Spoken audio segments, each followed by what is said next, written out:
السلام علیکم ورحمۃ اللہ وبرکاتہ. بسم اللہ الرحمن الرحیم. الحمد للہ رب العالمین.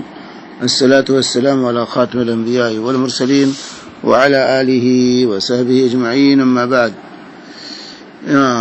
ایک بہن کا سوال ہے کہ اعتکاف کے دوران جو لوگ مسجد میں ملنے آتے ہیں ان سے باتیں کرنا کیا معتکف کے لیے صحیح ہے؟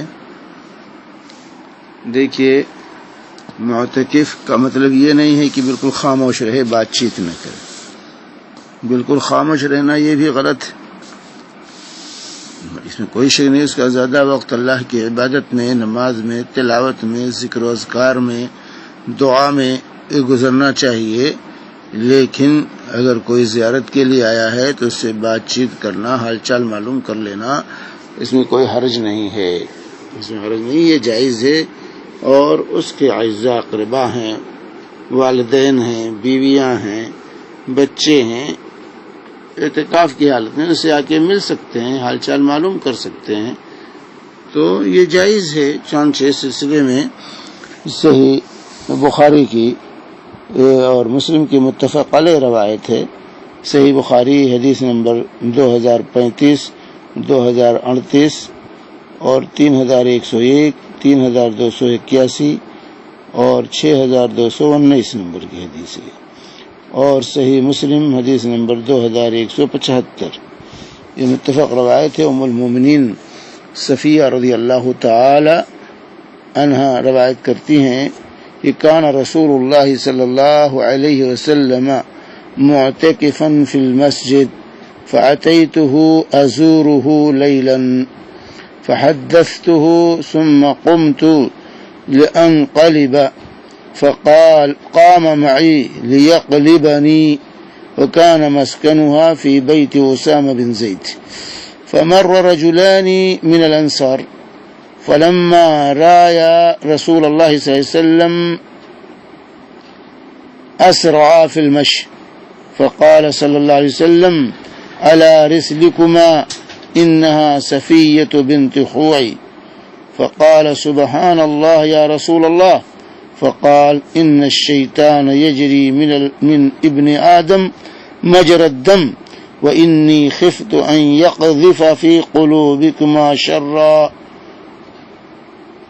یہ بخاری مسلم کے متفق علیہ روایتیں کہتی ہیں کہ رسول پاک صلی اللہ علیہ وسلم مسجد میں معتکف تھے. میں رات کے وقت آپ کی زیارت کے لیے آئی اور آپ سے آ کر میں نے بات کی. فحدثتہ، بات کی نبی کریم صلی اللہ علیہ وسلم سے.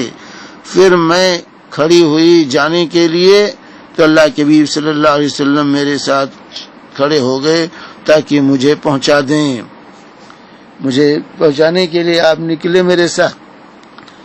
اور راوی کہتے ہیں کہ ان کا گھر جو ہے جہاں اس وقت اسامہ بن زید کا گھر ہے وہیں تھا ان کا. رسول پاک صلی اللہ علیہ وسلم کی ازواج مطہرات کے کمرے مسجد کے دروازے کے جو ہے اگل بغل میں تھے. تو جو ہے بعد میں اسامہ بن زید کا وہاں گھر ہوا جہاں صفیہ کا گھر تھا. تو بہرحال کہتے ہیں کہ آپ نکلے مجھے پہنچانے کے لیے تو دو آدمی جو ہے انصار کے دو آدمیوں کا ادھر سے گزر ہوا. تو جب انہوں نے رسول پاک صلی اللہ علیہ وسلم کو دیکھا تو تیز جلدی کر کے نکلنے لگے، جلدی نکلنے لگے وہ لوگ.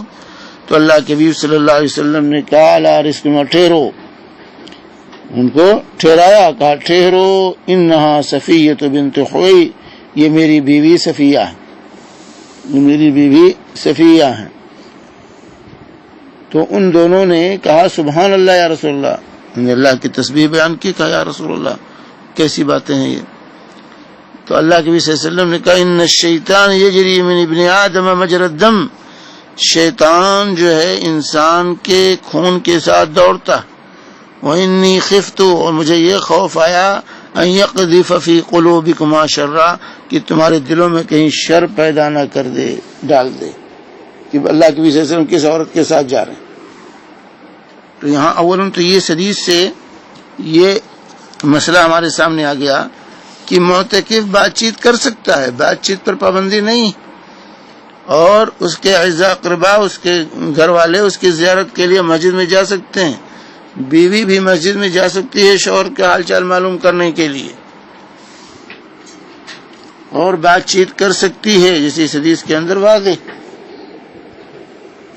تو بات چیت کرنے پر کوئی پابندی شریعت نے نہیں لگائی ہے کہ معتکف کسی سے بات ہی نہ کرے۔ تو لیکن یہ نہیں کہ پورا وقت بات ہی چیز میں لگا دیں، زیادہ سے زیادہ وقت اللہ کی عبادت میں، ذکر و اذکار میں ہونا چاہیے، تلاوت میں، نمازوں میں جو ہے، لیکن اس کا مطلب یہ نہیں کہ وہ کسی سے بات چیت نہ کرے۔ بات چیت وہ کر سکتا ہے، حال چال معلوم کر سکتا ہے، اس میں کوئی حرج نہیں ہے یہاں پر۔ اور دوسری چیز یہ معلوم ہوئی کہ انسان کو شکوک و شبہات سے بچنا چاہیے۔ یہاں دیکھیے اللہ کے نبی صلی اللہ علیہ وسلم جب ان دونوں کو جلدی جلدی جاتے ہوئے دیکھا تو آپ نے ان کو روکا اور بیان کیا، دیکھو یہ میری بیوی صفیہ ہے، یہ میں سمجھنا کہ اللہ کے رسول صلی اللہ علیہ وسلم کس عورت کے ساتھ جا رہے ہیں۔ اور آپ دروازے تک گئے، مسجد کے دروازے تک ان کو بھیجنے کے لیے ان کے گھر پہنچایا صفیہ رضی اللہ تعالی عنہا کو، تو آپ نے وضاحت کر دی۔ انہوں نے کہا اللہ کے رسول صلی اللہ علیہ وسلم، یہ سبحان اللہ، ان کو تعجب ہوا، صحابہ کو تعجب ہوا کہ اللہ کے نبی صلی اللہ علیہ وسلم یہ صفائی کیوں پیش کر رہے ہیں؟ کیا نبی کے بارے میں ہم کچھ سوچ سکتے ہیں اس طرح کی چیزیں؟ تو اللہ کے نبی صلی اللہ علیہ وسلم نے کہا نہیں، شیطان جو ہے انسان کے خون کے ساتھ دوڑتا ہے، مجھے ڈر ہوا کہ شیطان تمہارے دلوں میں کوئی چیز ڈال نہ دے جو ہے شر نہ پیدا کر دے۔ تو انسان کو اس طرح کی چیزوں سے، ایسے مواقع سے بچنے کی کوشش کرنی چاہیے کہ جس سے جو ہے لوگوں کو غلط تصورات اور غلط خیال آپ کے بارے میں پیدا ہوں۔ اس لیے ہمیشہ جو ہے وضاحت ہونی چاہیے، جہاں اللہ کے نبی صلی اللہ علیہ وسلم نے وضاحت کر دی، تاکہ یہ شبہ نہ ہو کہ کسی غیر عورت کے ساتھ آپ جا رہے ہیں بہرحال رات کے وقت۔ تو اس طریقے سے جو ہے یہاں پر اس حدیث نے واضح کر دیا کہ بات چیت معتکف کر سکتا ہے۔ زیارت کرنے والے زیارت کے لیے گئے ہیں، اس کو ملنے کے لیے گئے ہیں مسجد میں، ان سے بات چیت کر سکتا ہے، جسے یہاں اللہ کے رسول صلی اللہ علیہ وسلم کے سلسلے میں حضرت صفیہ فرماتی ہے فحدثتہ، ہم نے آپ سے بات چیت کی۔ بلکہ مصنف عبدالرزاق کی روایت میں تو یہ ہے کہ تمام بیویاں پہنچی تھیں اور سب چلی گئیں، اور حضرت صفیہ رضی اللہ تعالی عنہ باقی رہیں، وہ کچھ دیر سے واپس گئیں، باقی بیویاں پہلے چلی گئی، تمام بیویاں پہنچ گئی تھی۔ تو جو ہے رسول پاک صلی اللہ علیہ وسلم کی زیارت کے لیے مسجد میں حال چال معلوم کرنے کے لیے، حال چال معلوم، اس کا مطلب نہیں ہے کہ بالکل کسی سے کوئی بات چیت نہ رہے، تعلق نہیں، خاموش رہنا حالت اعتکاف میں یہ بھی غلط ہے، خاموش رہنا۔ تو یہ ہے اللہ تبارک تعالی ہمیں کتاب و سنت کو سمجھنے کی اور اس کے مطابق عمل کرنے کی توفیق عطا فرمائے، اس میں جو ہے توفیق عطا فرمائے۔ وصلی اللہ علیہ نبینا محمد وعلی آلہ وصحبہ وسلم۔